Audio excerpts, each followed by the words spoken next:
안녕하세요. 북두시민혁명군의 전영돈입니다.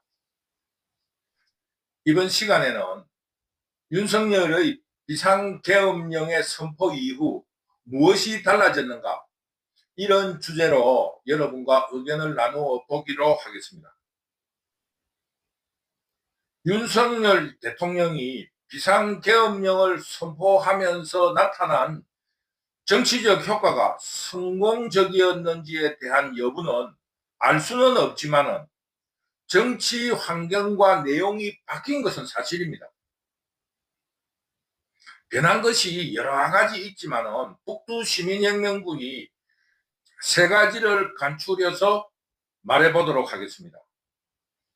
첫째, 공산 좌파들이 봉건적인 한국 사회를 이용해서 여성차별적인 김건희 여사에 대한 마녀 사장이 사라졌습니다. 지긋지긋한 여성차별적인 김건희 여사에 대한 거짓과 가짜 선동, 그리고 침소봉대가 사라진 것이 당사자인 김건희 여사와 그 윤석열 대통령이 가장 반기는 일일 거라고 생각이 듭니다. 그 사사로운 일로 가지고 싸울 수도 없고, 대통령이 온갖 그 유튜브에서 희롱을 하고 우연히 일어난 일을 침소봉대하고 그것을 재생산해내면서 유튜브마다 돌아가면서 그거를 선동하는, 이런 참으로 잔인하고 처절하고 악랄한 공산 좌파들의 본심을 목격할 때 우리 국민들도 모두 학을 뗐어요. 어쩌면 저렇게 잔인할 수 있는가? 아무 근거가 없습니다. 진짜 내일 아마 김건희 천공을 만나러 갈 거야, 뭐 이런 거예요. 아마 명태균이 어떠한 발언에 대해서 천공에게 조언을 들으러 갈 거다, 아니다 근천에게 갈 거다, 뭐 이런 희롱 코미디의 대사도 그렇게 짜지는 않아요. 이런 조작으로 그 인간을 그 모욕하고 모독하고 짓밟는 행위를 하지 않는다, 이것 자체만으로도 김건희 여사와 윤석열 대통령은 심리적인 안정을 찾고 죽을 때 죽더라도 비상계엄령을 잘했구나, 이걸로서 이슈가 완전히 넘어갔다, 이걸로도 만세 부른다 이겁니다. 얼마나 잔인하고 처절한 비판을 해댔는지 아무 근거 없는 이유로, 그것만으로도 윤석열 대통령과 김건희 여사는 만세를 부를 거다, 이런 생각이 듭니다. 이와 더불어서 나타나는 현상이 천공, 명태균, 근천 등등의 무당 이야기가 사라졌고, 김대남이니 명태균이니 온갖 잡놈들이 김건희 여사를 팔고 들어가는 이런 정치 브로커 혹은 정치 협작꾼들에 대한 이야기도 사라졌습니다. 그러니까 언론에서도 소재가 없어져 가지고 김건희 여사에 대한 보도가 사라졌습니다. 그러니 이 비상계엄령이라는 이런 위험한 도박수를 선 윤석열 대통령은 또다시 이런 일이 일어나지 않도록 지금부터 김건희 여사에 대한 말을 하는 언론이나 유튜브 방송을 즉각 법적 처리를 하기 바랍니다. 처음처럼 괜찮겠지 해다가 이런 일이 벌어졌다는 것을 반성을 하고 지금 숨고르기에 들어갔다 생각할 이때부터 처음부터 싹을 자르라는 것을 충고드립니다. 두 번째 변화는 뭐냐 하면은, 한국 정치 문화는 대통령이 강력하고 과감해야 됩니다. 국민들이 그것을 요구를 합니다. 이번에 그 비상계엄령의 선포로 인해서 윤석열 대통령이 과감하다는 것을 보여주게 된 거예요. 그러니까 지금 현재 그 공산 좌파의 김민석의 오늘 그 어떠한 담화에서도 밝혀지지만은 윤석열을 겁을 내고 있는 거예요. 내란, 제2차 내란. 이 윤석열이의 뚝심은, 구수의 뚝심은 이 계엄을 실패하도록 또 계엄을 일으킬 사람이다. 이거를 두려워하는 거예요.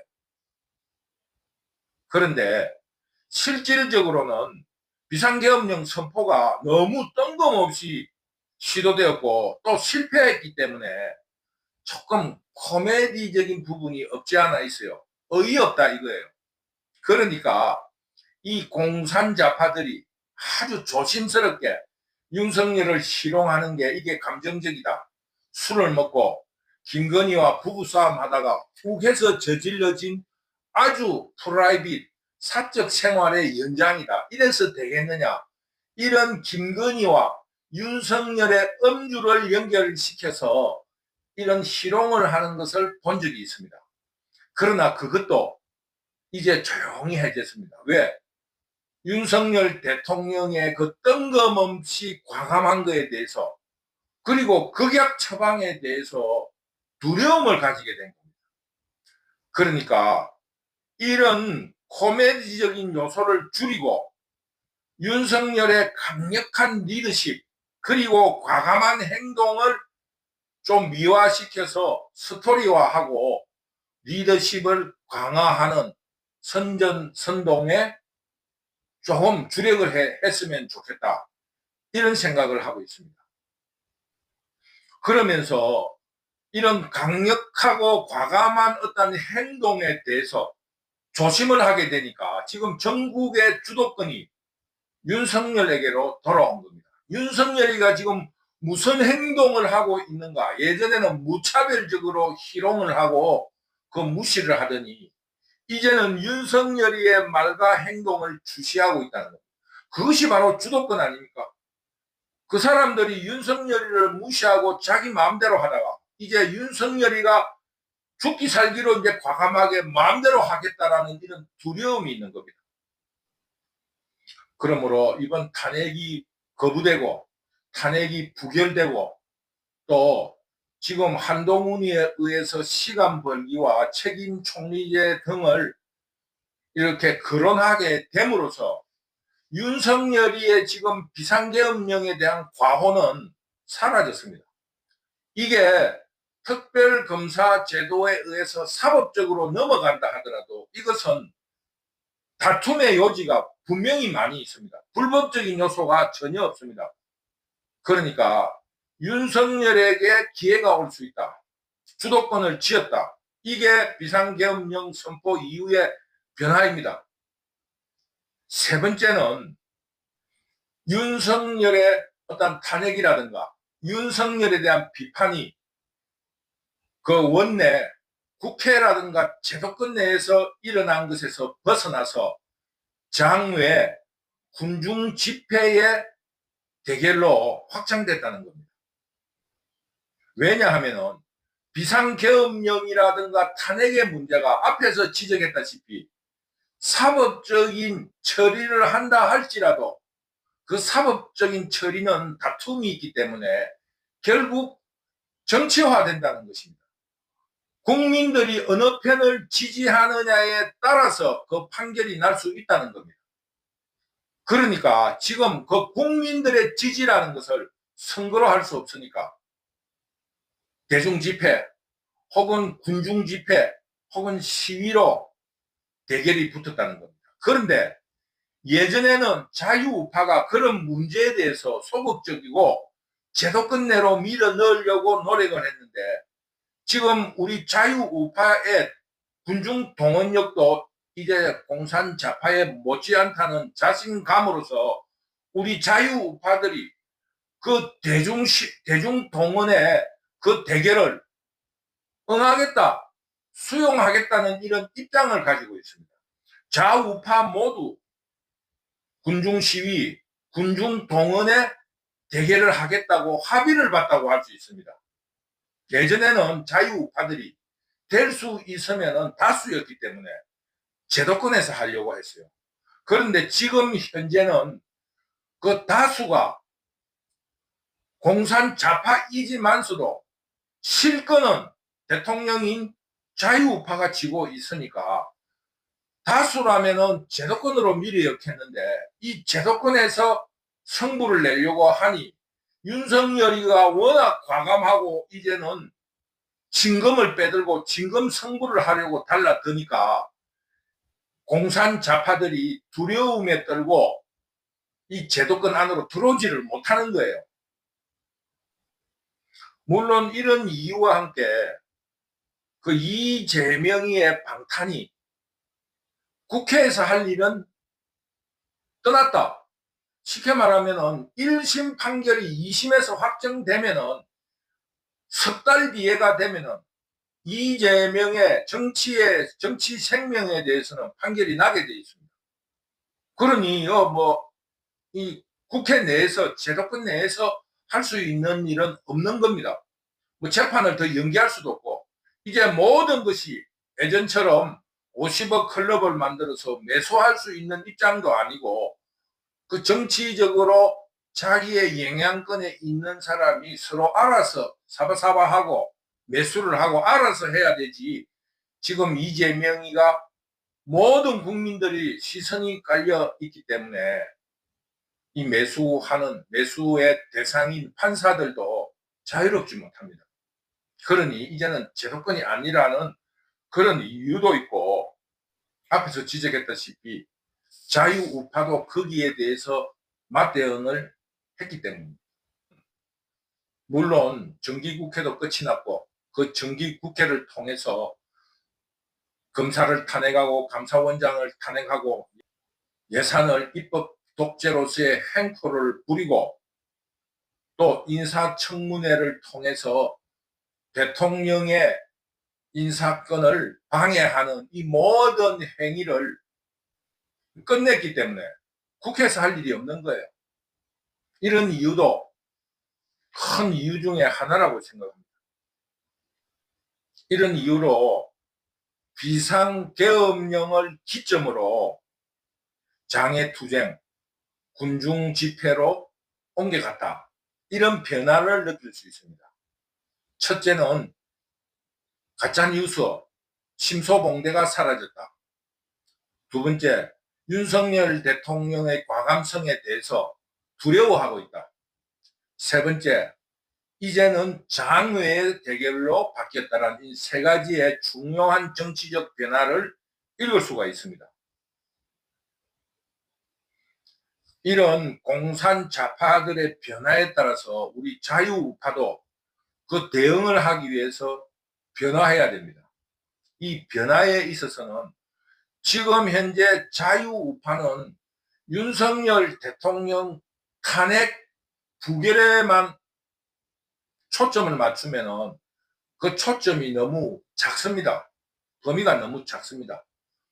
우리 자유우파는 국회 해산이라는 거대한 어젠다를 제시해야 됩니다. 그래야만이 우리 자유우파들이 결집을 되고 또 공산 좌파에 대해 공격적이 되는 겁니다.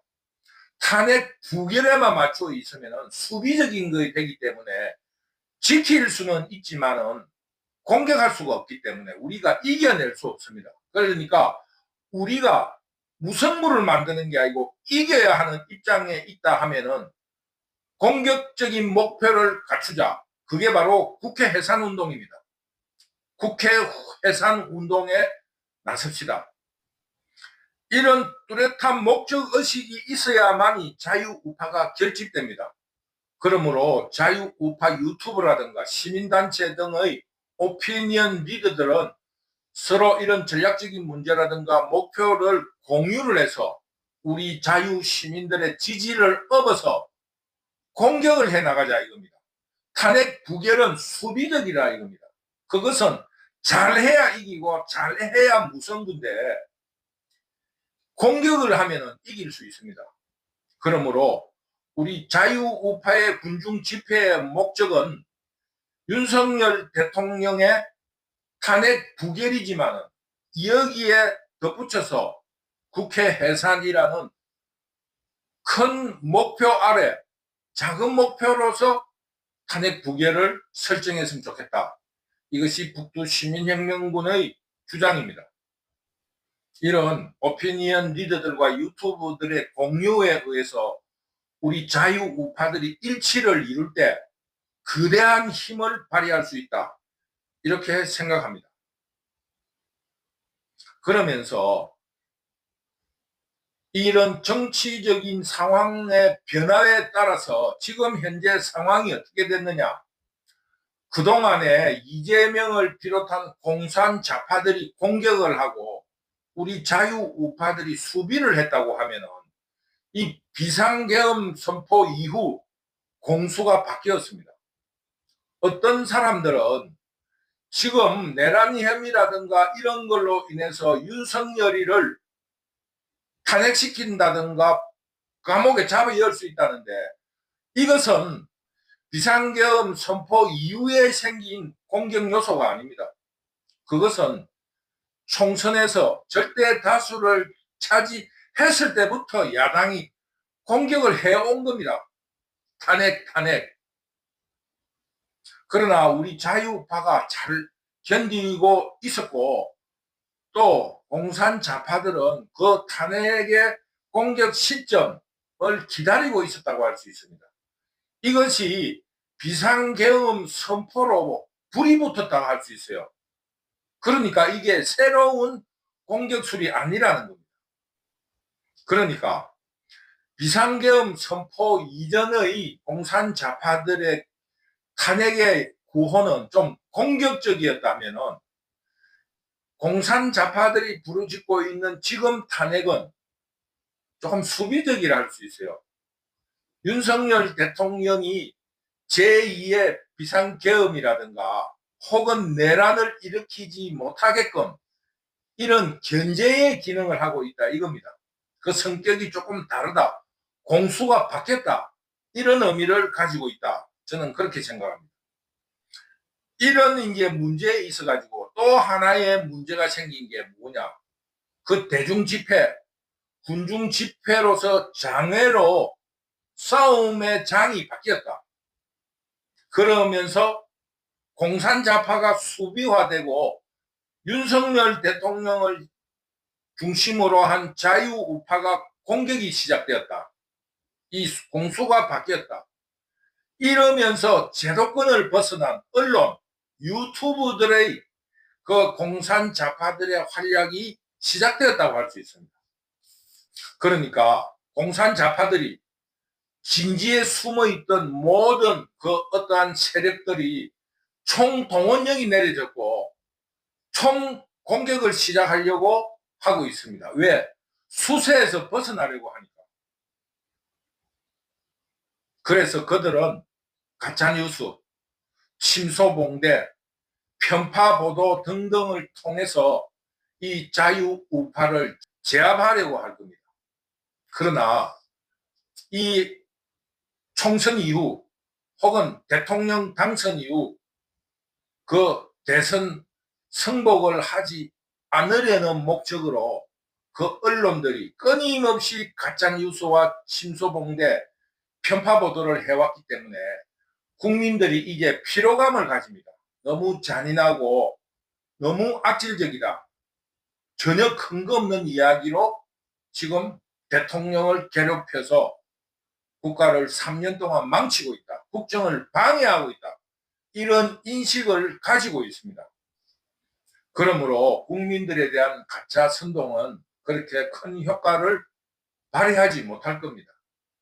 그렇게 발휘하지 못하는 이유는 첫째, 여러 정보 매체가 있으니까 진실이 밝혀지기도 하고, 또 자유우파의 유튜브라든가 스피커들도 굉장히 강해졌기 때문에 언제든지 그 오해라든가 가짜 뉴스에 대한 진실을 유튜브로 밝히고 있고, 또 공산 좌파들의 그 정치 논리, 가짜 논리에 대해서 우리 자유우파 유튜브들도 대응 논리를 개발해서 맹렬히 저항하고 싸우고 있습니다.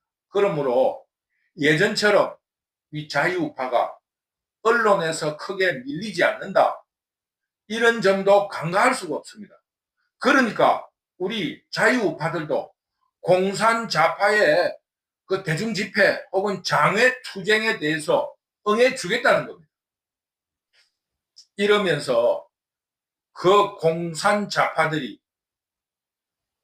맹렬히 비난하는 윤석열이가 미친 짓을 했다, 감정적으로 했다, 이런 비난 속에 또 한 번 미치면 어떡하냐 하는 그 과감성에 대한 두려움을 표시하고 있습니다. 그래서 언론에서 그 희롱하고 김건희 여사에 대한 가짜뉴스가 현저히 줄어들었습니다. 이런 가짜뉴스와 편파보도가 줄어듦과 동시에 그 성기가 일어나면 부안해동하고 동조하는 세력들이 많이 생기는데, 지금 공산 좌파에 부안해동하고 또는 동조하던 그런 세력들이 완전히 숨어들었습니다. 이 잘못하다가는 이 윤석열이의 그들의 표현으로 또 한 번 미쳐버리면 큰일 나겠다 싶어서 그 동조 세력들이 현저히 줄어들었습니다. 그러니까 이 공산 좌파들이 위기를 느끼고 언론, 유튜브들을 총동원시키고 있는데, 그들이 윤석열의 미친 짓, 그들의 표현으로 그 미친 짓, 이런 과감한 행위에 대해서 떨고 있는 것입니다. 왜? 칼은 윤석열이가 쥐고 있으니까요. 그리고 어제 탄핵이 부결되는 것을 보고 간단치 않다, 이런 지금 이 사건 흐름에 오르막 내리막에 있어가지고 지금 자유우파가 공세를 벌이고 공산 좌파들이 수세에 들었다, 이런 것을 느낄 수 있습니다. 더구나 우리 국민들이나 시민들이 알고 있다시피 시간이 윤석열 편입니다. 우선적으로 문재인 정부에서 알박기를 했던 인사들의 임기가 끝이 나고 그 윤석열 대통령의 인사들이 임명이 되고 있다는 겁니다. 그리고 조국 이재명의 사법 처리가 시시각각 가까워오고 있다는 겁니다. 그러므로 우리가 느끼는 것보다 지금 공산 좌파들의 위기는 심리적으로 굉장히 위축되어 있습니다. 결국 이재명의 정치 운명은 초를 다투고 있습니다. 북두시민혁명군은 끊임없이 주장해 온 것이 자유민주주의의 르네상스가 일어난다, 그것은 물적 반전이라는 이런 물리적인 원칙과 함께 이재명이라는 범죄자에 의해서 완전히 괴멸할 수 있다고 주장해 왔습니다. 그래서 지금 비상계엄령 이후에 이런 변화를 통해서 과연 공산 좌파들은 명맥만 유지할 정도로 괴멸이 되느냐, 아니면은 자유우파가 이 공산 좌파와 균형을 이루면서 당당하게 싸우는 위치로 회복되는 것에 그칠 것인가, 여기에 대해서 관심을 가지고 있습니다. 어떤 의도에서 일어났든지 이번 비상계엄령 선포는 이처럼 큰 정치적인 변화를 이루어냈다, 이런 입장을 북두시민혁명군이 밝히고 싶습니다.